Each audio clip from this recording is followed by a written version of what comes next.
this is a direction towards developed India.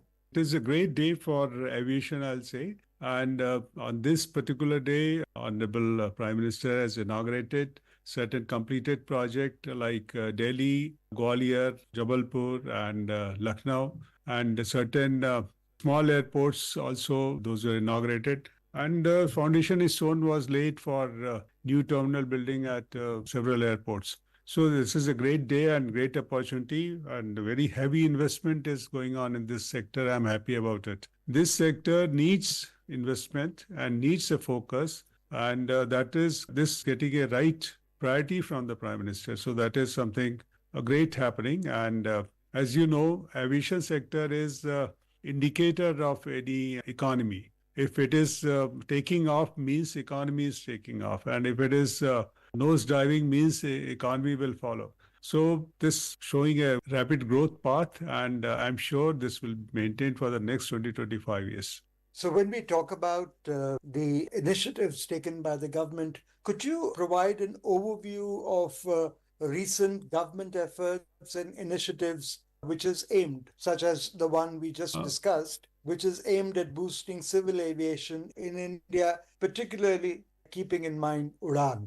In fact, the government has taken steps in various directions, I'll say. Number one, few airports were privatized. That means a private money comes for the development of those airports, maintaining required performance levels. So like private sector airport or joint venture airport like Delhi, Mumbai, now 6 airport which Adani has. So like this, on these airports, investment comes from a private sector. But the rest of the airports where it is being done by airport authority, in case airport authority is not able to meet from their resources, government is coming forward. Government is doing the hand-holding and giving the funds for those developments. That is something great happening. So this is what is happening to the airport sector, and even for RCS, for smaller airports where it is difficult to make money for developing those airport, government is pumping money. So that is a great help government is doing. Apart from this, the RCS scheme which was brought in,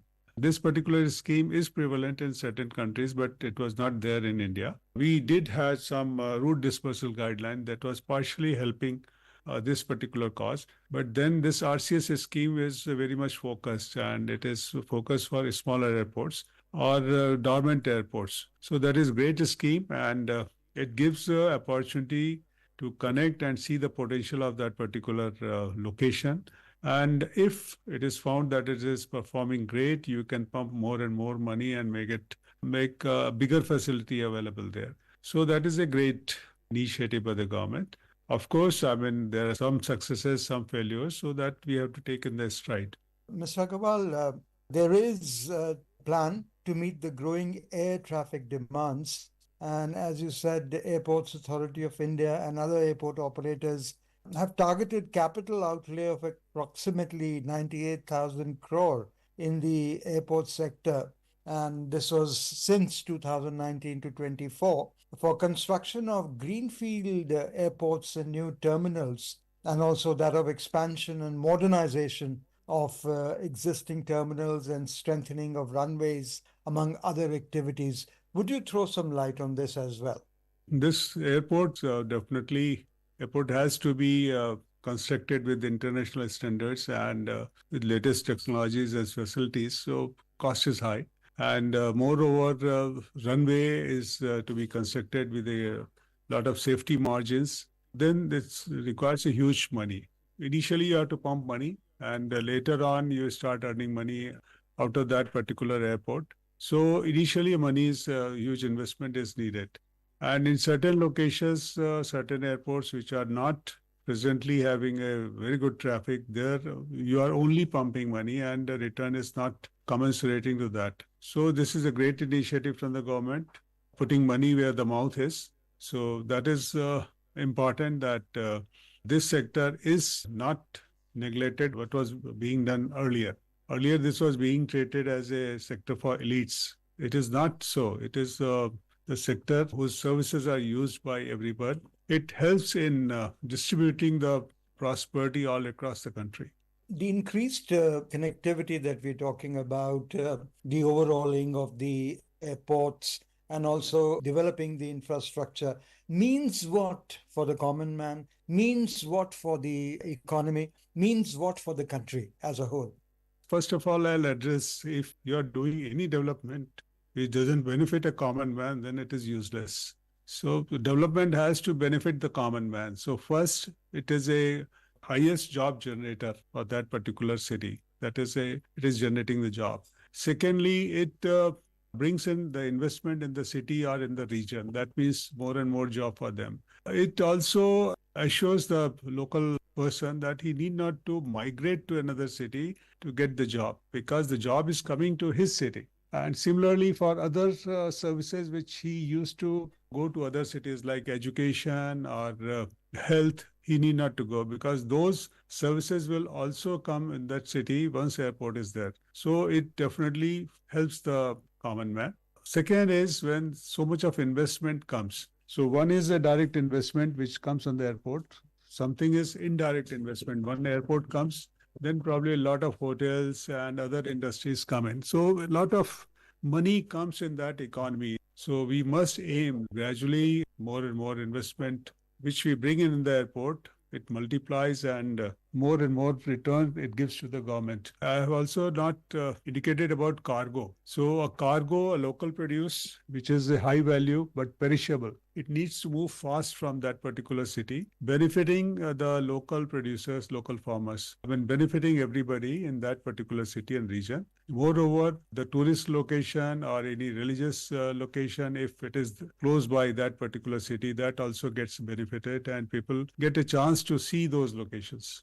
Let's move on towards the sustainable aspect. Insulated roofing system, energy saving canopies, LED lighting, all this being done to reduce the carbon footprints. Would you elaborate on the sustainable elements that the Airports Authority of India is taking to make our airports more sustainable?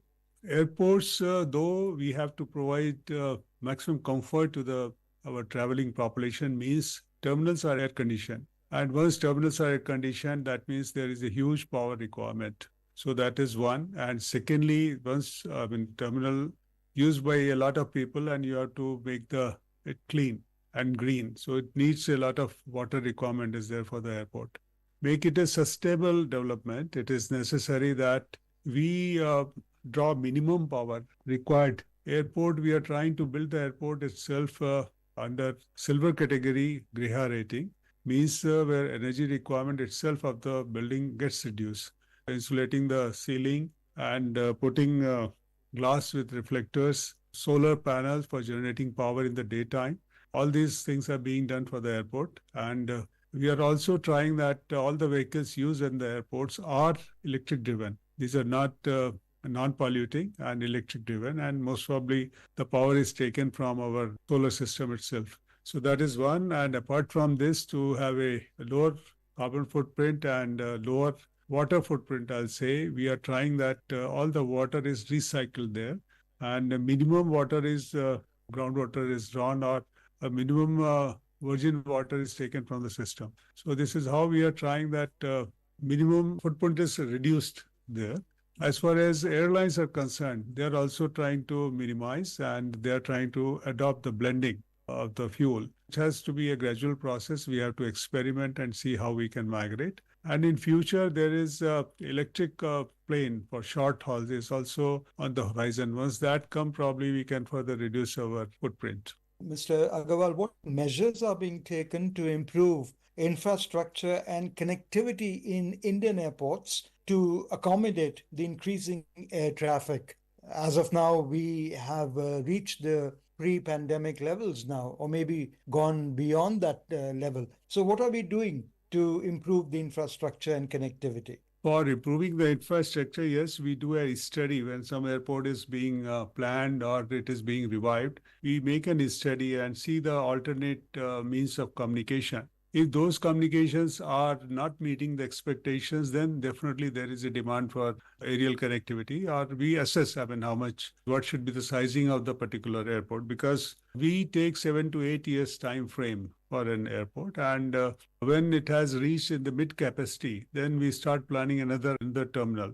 we have to do the development in the modular fashion so as to minimize our investment and see that we take a reasonable risk or calculated risk. So that is how you must be seeing the phase 1, phase 2, phase 3 sort of thing, that every time a new module is being added or new terminal is coming up at a particular airport. But airport, we can expand till its design capacity. Beyond that, probably the other things define the capacity of the airport, like runway and all. So one runway we can take up to say 45 million capacity, not beyond that. So we have to see whether that runway supports that much of feasibility, because it has to have a sufficient number of taxiways and parallel taxiways. Then only that capacity can be achieved. And this we are seeing that by these calculated methods, we can see that airport is rightly taken to its maximum capacity. And once it is reaching maximum capacity, then probably we have to plan for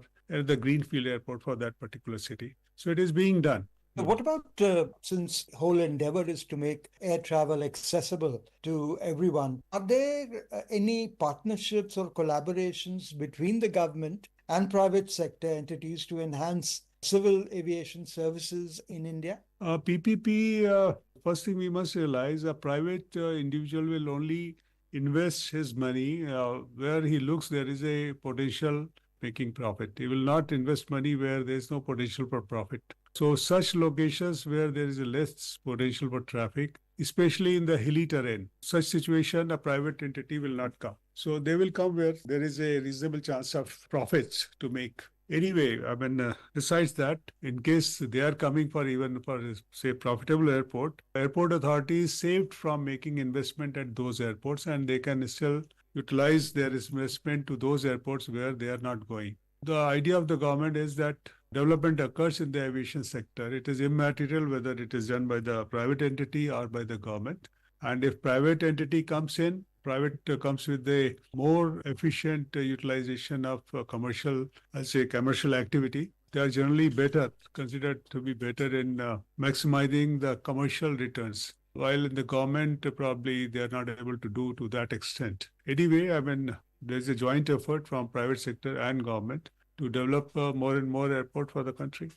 Can you think of any innovative initiatives or technological advancements being implemented to improve efficiency and convenience in the civil aviation sector?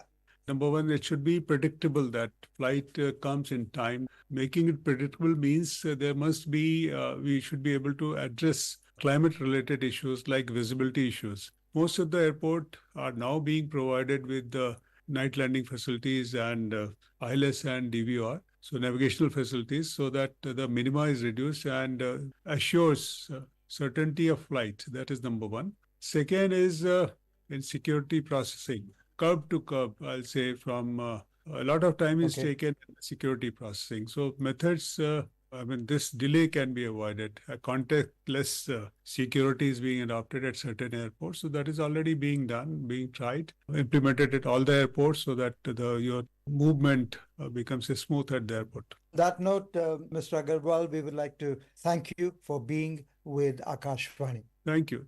You were listening to a discussion on government efforts and initiatives to boost civil aviation in the country and make air travel accessible. The participants were VP Agrawal, former chairman, Airports Authority of India, and Rajesh Lake, anchor.